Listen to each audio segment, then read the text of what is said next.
Have you ever wondered why you keep falling for the same kind of person? Why your heart reacts faster than your mind? Why some relationships feel peaceful while others feel like a storm?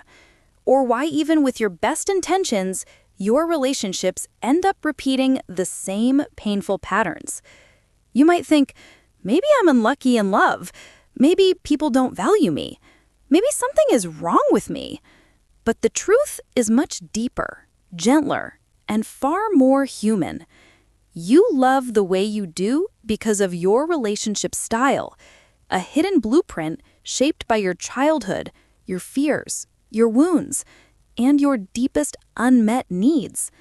And today, here in this video of Relationship Bloom, we're going to gently explore it together. No judgment, no blame, just awareness, healing, and truth. Because once you understand why you love the way you do, you gain the power to love differently. Stay with me till the end. This episode might reveal the part of you you've never met before. Here's a psychological fact. Almost 90% of your relationship behavior is controlled by subconscious patterns you learned before age 10.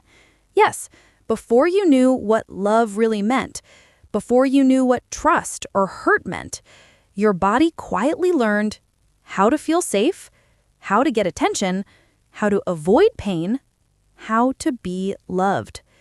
This became your relationship style, and you didn't choose it. It was written inside you, silently. That's why you can be successful in career, confident with friends, emotionally strong in life, yet feel completely lost in relationships. Because love doesn't respond to logic.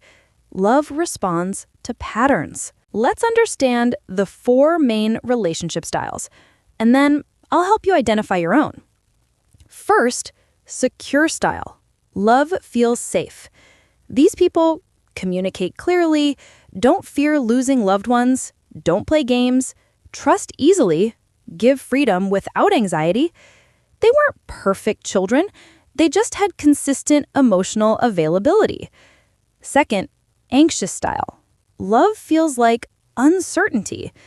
These people overthink, fear abandonment, need reassurance, fall deeply and quickly, feel anxious when someone pulls away. They learned early that love comes and goes, that affection is inconsistent, that they must earn love. Third, avoidant style. Love feels overwhelming. These people pull away when things get close, value independence strongly, shut down during emotional conversations, fall for hard-to-get people, feel uncomfortable with emotional vulnerability. They learned early that emotions were too much or that dependency was unsafe. Fourth, disorganized style.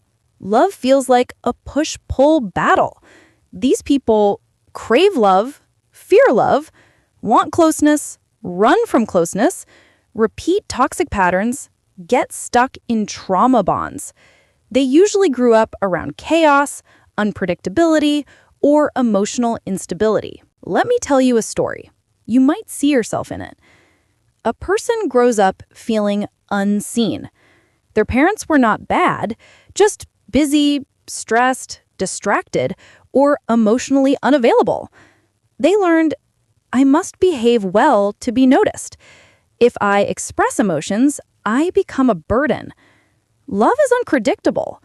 Affection disappears without warning. Now fast forward 20 years, this person falls in love with someone who gives mixed signals, shows attention, then disappears, avoids vulnerability, validates them today, confuses them tomorrow, and suddenly they feel triggered, anxious, confused, but deeply attached. Why? Because the body recognizes the chaos as familiar. Childhood wounds become adult attractions. Psychology calls this repetition compulsion, repeating familiar emotional experiences to feel in control.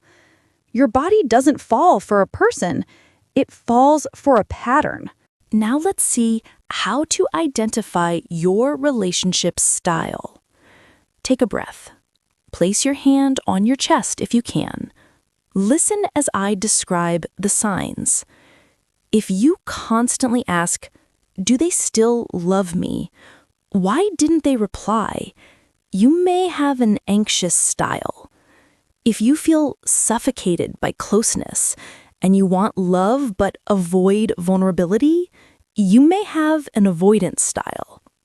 If you fall for emotionally unavailable people and relationships feel like chaos, you may have a disorganized style. If you communicate well and handle conflict calmly, you may have a secure style.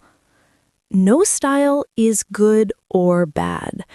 They're just survival strategies your inner child created. Now let's see, what is the one thing that's keeping you stuck? Here's a painful psychological truth. You're not addicted to the person. You're addicted to the emotional familiarity they bring. That's why you tolerate mixed signals. You stay in situationships. You chase emotionally unavailable partners.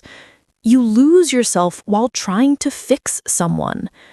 You repeat the same mistakes. You're not choosing them. Your unhealed patterns are. But the moment you understand your style, you start choosing consciously. Now let's see how to heal your relationship style. Here is practical and psychological steps. Let's move to healing, not theories, real, practical, psychological steps. Step 1. Name your pattern. Say it softly. This is my relationship style, not my identity.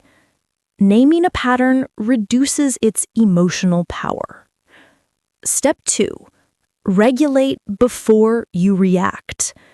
When triggered, take a long breath, step away, don't text immediately, don't chase or withdraw.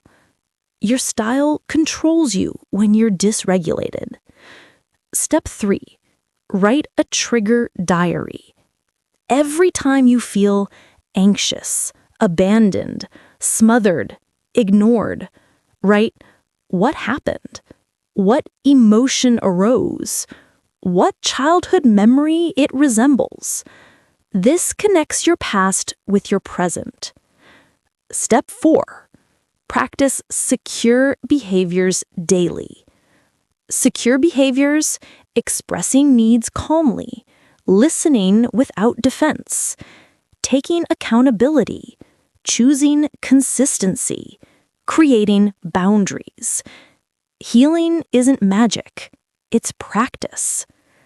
Step 5. Stop romanticizing emotional unavailability. You don't need intensity. You need safety. Repeat this gently. I refuse to bond with chaos. Step 6. Reparent your inner child. Ask yourself, what did I need as a child that I didn't get? Attention? Stability? Love without conditions? Validation? Now give yourself that. Step 7. Break the familiarity equals love illusion. Just because something feels familiar doesn't mean it's love. Sometimes familiarity is just old pain wearing a new face. Let me speak to your heart. You're not too emotional. You're not too distant. You're not hard to love. You're not broken. You're not dramatic. You're not difficult. You're just trying to love with wounds you never asked for. Your relationship style is not your fault, but healing it is your power. You deserve a love that doesn't confuse you, A love that doesn't disappear. A love that doesn't punish you for feeling. A love that doesn't run when things get close. A love that feels like home, not like a lesson. And that love begins within you. Before you go, I want you to pause and reflect on one question. What part of me is asking to be healed today? Tell me in the comments. Are you anxious, avoidant, disorganized, or secure trying to stay secure? Your comment might help someone else feel seen. If you felt comfort, clarity, or healing in this video, don't forget to like, share, and subscribe to Relationship Bloom, where we grow in love one truth at a time. I'll see you in the next episode. Until then, be gentle with your heart. It's trying its best.